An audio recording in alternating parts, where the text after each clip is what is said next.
is magic. They're everywhere on social media. Injections touted as miracle weight loss drugs.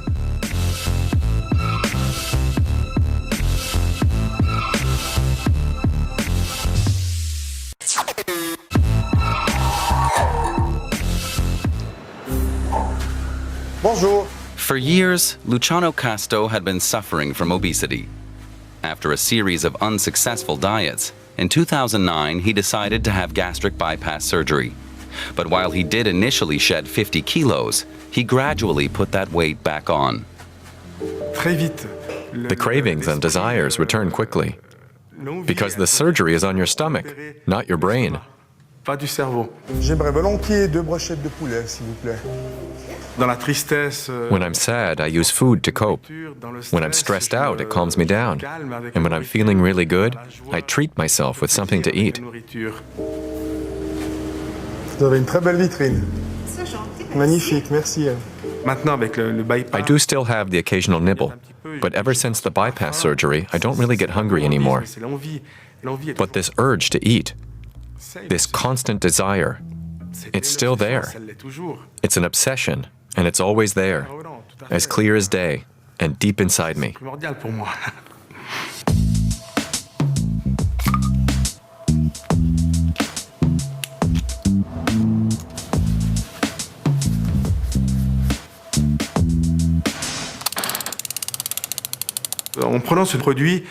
When I take the medication, I don't think about food at all for the first 2 or 3 days. I simply don't think about it. I find it amazing because it works.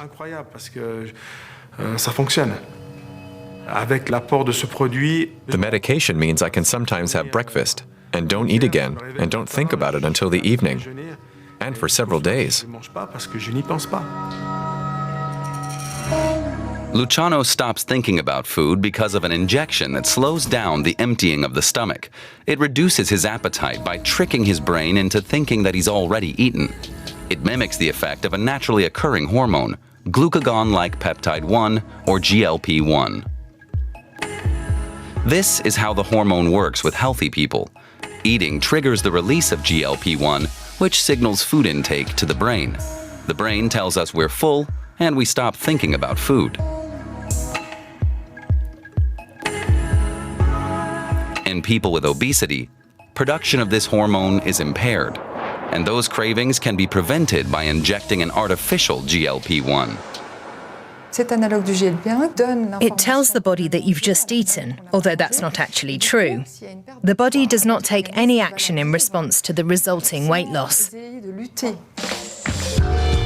The same substance was originally developed to help diabetes patients to control their blood sugar levels by stimulating the pancreas to produce more insulin.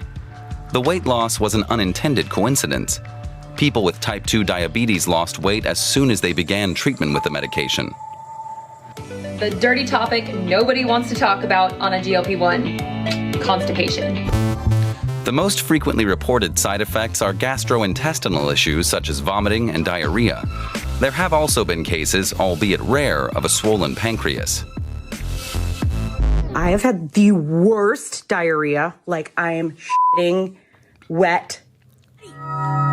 There are currently 2 liraglutides on the market, Victoza and Saxenda, and 2 semaglutides, Ozempic and Wegovy. In Switzerland, only Saxenda and Wegovy are approved for losing weight, whereas Ozempic and Victoza are generally reserved for diabetes patients. GLP-1 acts for just a few minutes, being rapidly broken back down by the DPP-4 enzyme. So to slow down that process, artificial GLP-1 is given a modified structure. Those changes to certain amino acids make GLP-1 resistant to the DPP-4 enzyme. Plus fatty acids attached to the GLP-1 molecule. This results in it binding longer to albumin, a transport protein, and no longer being immediately removed by the kidneys. So while GLP-1 in its natural form is only active for a matter of minutes, with liraglutides it's a day, and with semaglutides a whole week.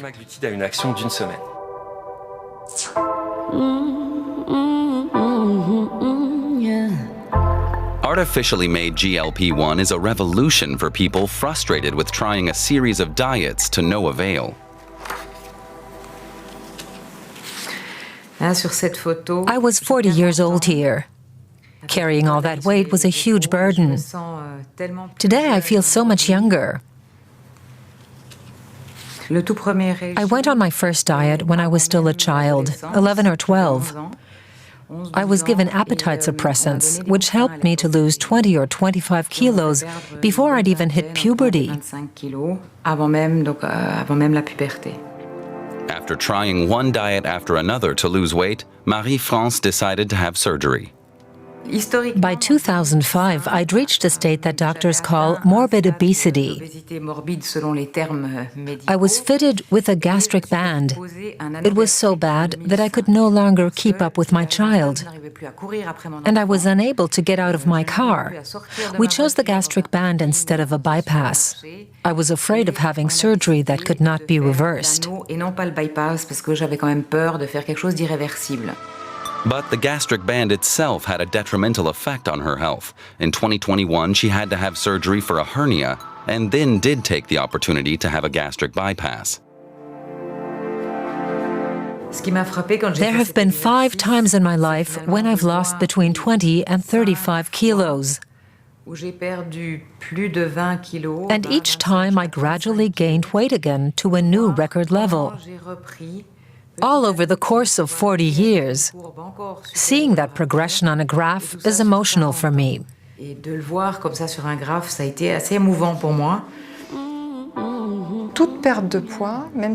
Any weight loss, including people with a high initial weight, causes our body to panic. It will do anything to get that weight back, increasing our feeling of hunger and reducing the feeling of satiety. It also reduces energy consumption. Our body forces us to eat more in order to regain weight.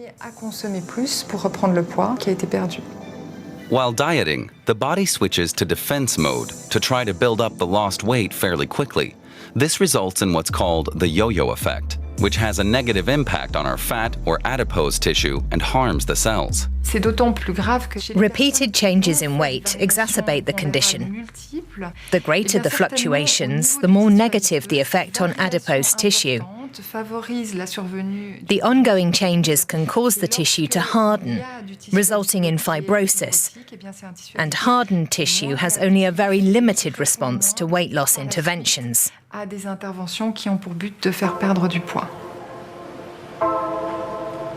After the bypass surgery, Marie-France lost only 17 kilos instead of the expected 40. Her surgeon said there was nothing more he could do for her and referred her to an endocrinologist. He, in turn, prescribed her a GLP-1-based drug.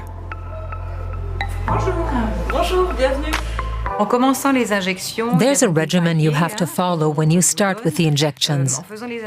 I felt a bit nauseous to begin with, although nothing serious. And I started to eat less as the dose increased. After 3 weeks, I'd gotten used to it, and the nausea was gone. And I noticed that I had to go to the bathroom very quickly after eating something fatty. And after too much sugary food, I'd get dumping syndrome, which involved sudden hot flashes. I started eating healthier, and it just felt good, almost like magic. I was working and was very busy. And the weight just tumbled off without me even noticing.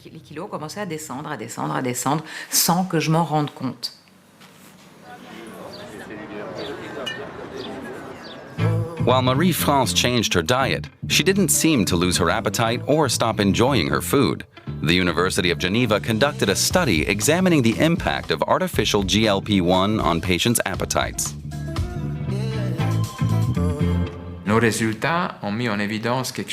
Our results confirm something not previously shown by any other research group. That artificial GLP-1, and above all liraglutide, do not limit our patients' enjoyment of food. We compared results with a group who were given a placebo. and concluded that while this medication leads to weight loss and lowers blood sugar levels, it does not compromise the pleasure of eating.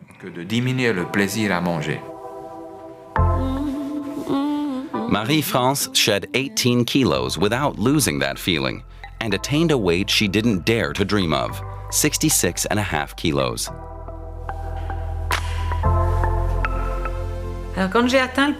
When I reached my ideal weight, I wondered if I could now stop taking the medication.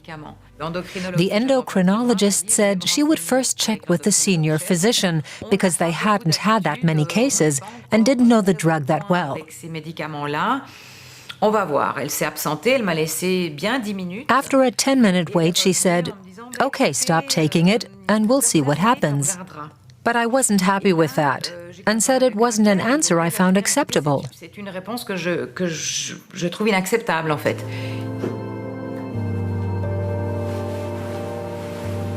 One crucial question surrounding the drug is how to stop taking the injections. Experience so far suggests that patients start gaining weight again immediately afterwards. But experts do not yet have sufficient data on that experience.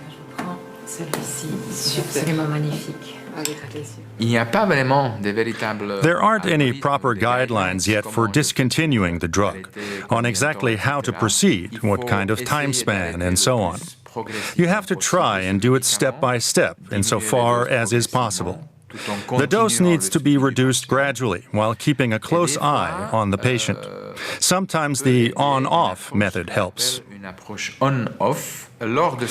If the occasion so requires, the patient can inject the drug to ensure a better regulation of food intake at, say, a birthday or dinner party. This method, the on-off method, has not been scientifically proven. But it can help them to control their eating behavior for an entire evening.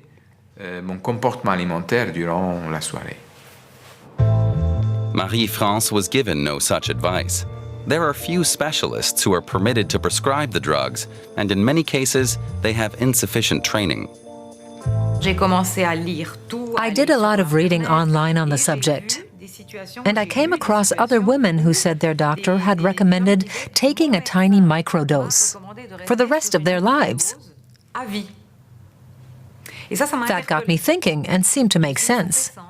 Obesity is a disease.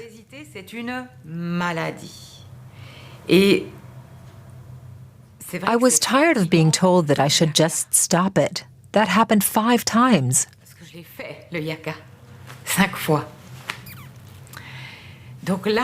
And I thought, it's time for something more permanent. I reckon this is the solution for me, a microdose.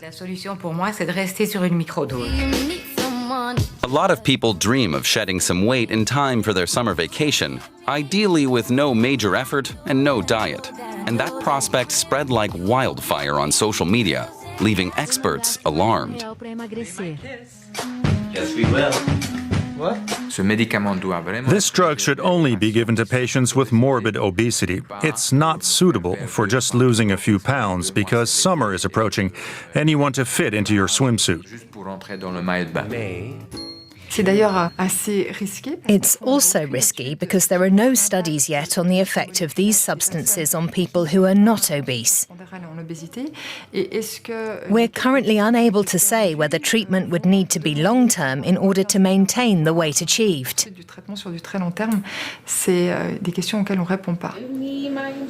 But those warnings tend to get drowned out amid the flood of videos being posted online.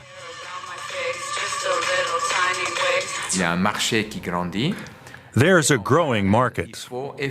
Doctors and other experts require more training on obesity and how to treat it. Otherwise, it will just be falsely used as a miracle cure. In Switzerland, you need a body mass index of 30 or higher to get a prescription for artificial GLP-1, or a BMI of at least 27 for patients with a related illness. With no follow-up care or professional support, you get mediocre results, or none at all, but with massive side effects. side effects that can become uncontrollable. Once the patient discontinues the injections, the desire to eat can return immediately and with greater intensity. Here at the Obesity Center at Geneva University Hospitals, they take a multidisciplinary approach. An approach where doctors work together with nurses, nutritionists, psychologists, and art therapists. I'm interested in a psychologist's opinion. This is evidently about eating disorders, and snacking is often an important factor. Have you tried to find out what the concrete pattern is? Whether he snacks frequently or knows when exactly the cravings start? I'm also interested to hear from the nutritionist. What do you think? There's obviously a lack of balance.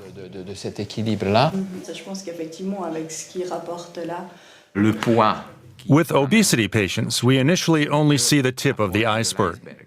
So as specialists, our first task is to learn what we don't yet know. And only then can we prescribe medication. It can also change behavior, but should not be the first option. There is no magic wand. Both pediatricians and obesity specialists have declared war on abnormal or excessive fat accumulation that presents a risk to health. Around 1 in 3 children in Europe is overweight or obese. In Switzerland, special physical activity courses are now being offered to youngsters affected. First, we try to see if a healthier diet brings any progress, but also exercise, which is also important. Pediatricians in Switzerland have recently had an additional drug at their disposal. They've started prescribing liraglutides to children aged 12 or older. Initially, the drug was thought to only be of direct benefit to a fringe group of obese patients. But when given to younger people, it can help them if they've lost their mobility. It's given new hope to some who had given up, and this new option helps avoid the dangers of discrimination.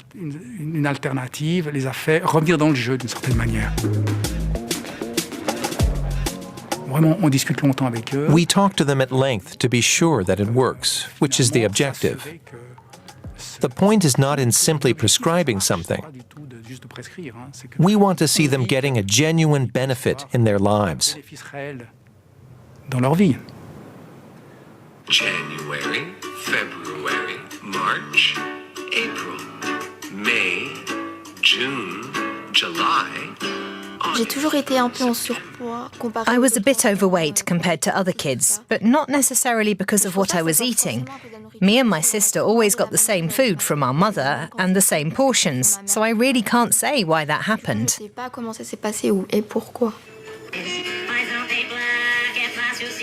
Leticia's pediatrician back then also happened to be an obesity specialist. He had her admitted to a program where she was supported by a dietary advisor and took part in regular exercise routines. I did gymnastics on Thursdays and Fridays for maybe 8 years and went swimming too. There were a lot of games, but it was really demanding too. It did keep my weight stable, but I didn't actually lose weight. It did at least help me to stop putting any more on.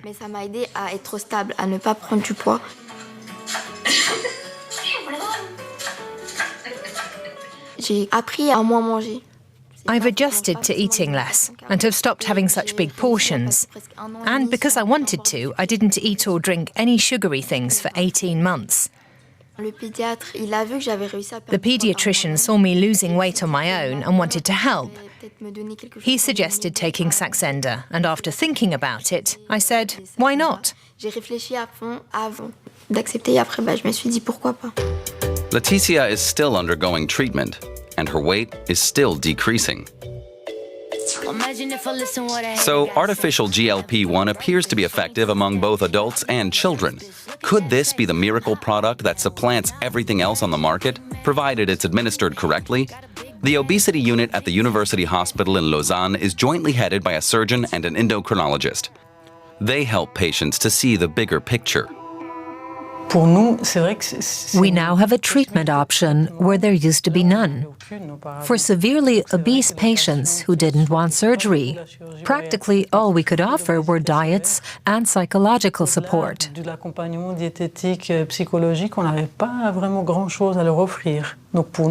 But for us, this new class of medication is groundbreaking, a game changer that has helped a lot of patients.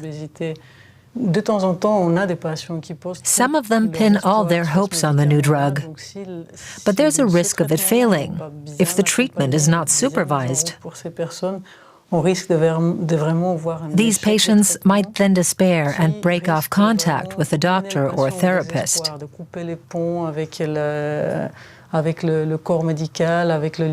And that's a huge danger.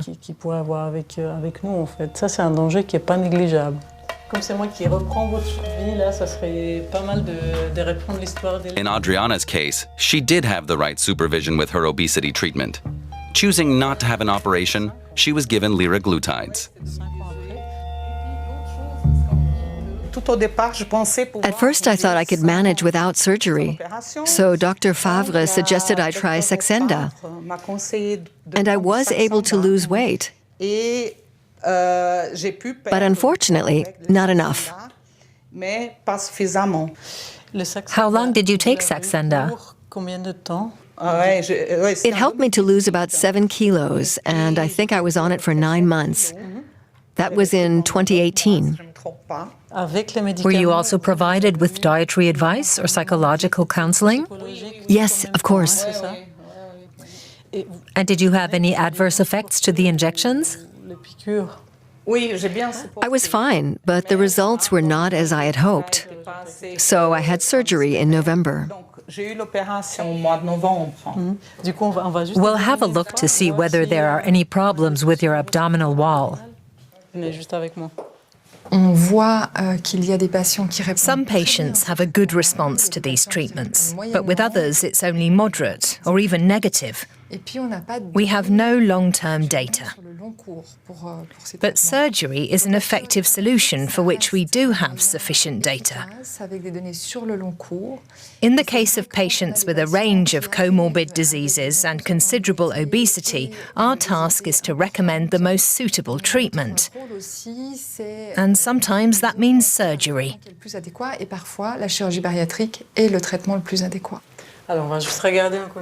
And key to the most effective treatment is quality support. Except, many obesity centers do not have the capacity to meet demand, making it vital for all nursing and care staff to have training on the subject. But while there's a shortage of qualified staff, business is booming for the drug's makers. Market leader Novo Nordisk's profits grew so rapidly that it was responsible for a notable increase in Denmark's GDP. GLP-1 drugs are today's golden goose.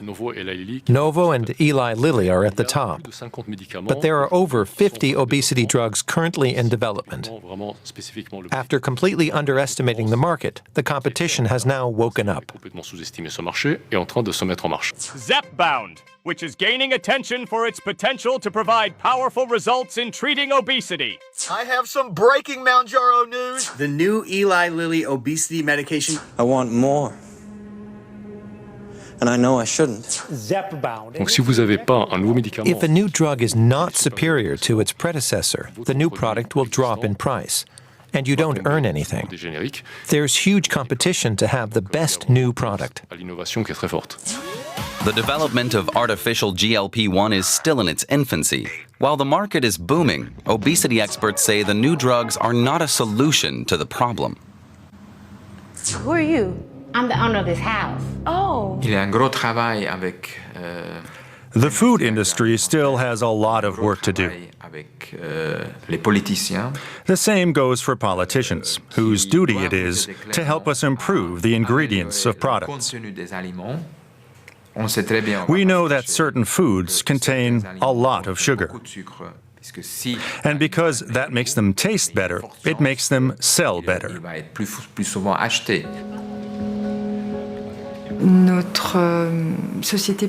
We as a society could decide to limit the amount of sugar in soda drinks. We could introduce restrictions on advertising that specifically targets the young or vulnerable, or if they are fatty or sugary products. But unfortunately, no action is being taken. Evidently, we've been catering to the interests of the food industry, which is good news for investors in food producers, and now it seems investors in pharma companies too. Prevention in a world where obesity is so widespread is pretty much a David versus Goliath situation. In the US, at least, the drug option seems to have prevailed. Among children, obesity cases have tripled within the last 15-20 years. The American Academy of Pediatricians has thrown in the towel. It had always advocated prevention for children. And because that didn't work, it's now focusing on treatment.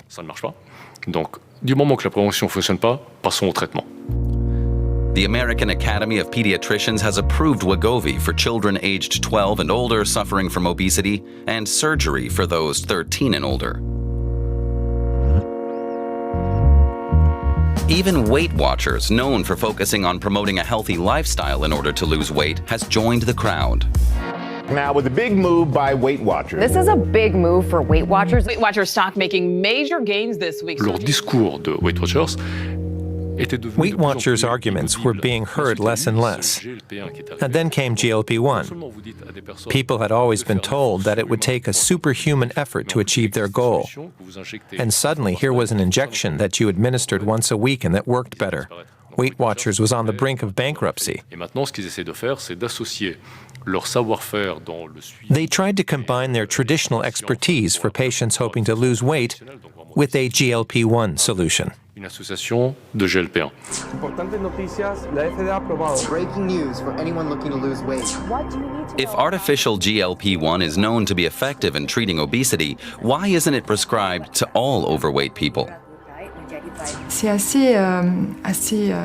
It is extraordinary that we can now imagine using a medication as a preventive measure against obesity, despite knowing that the solutions can be found in our immediate environment. We have to protect people from excess calorie intake, especially the most vulnerable, such as children. We need more exercise. The solution is there, but instead we're moving completely in the wrong direction. But despite some reservations, for now there seems to be no stopping these new weight loss drugs.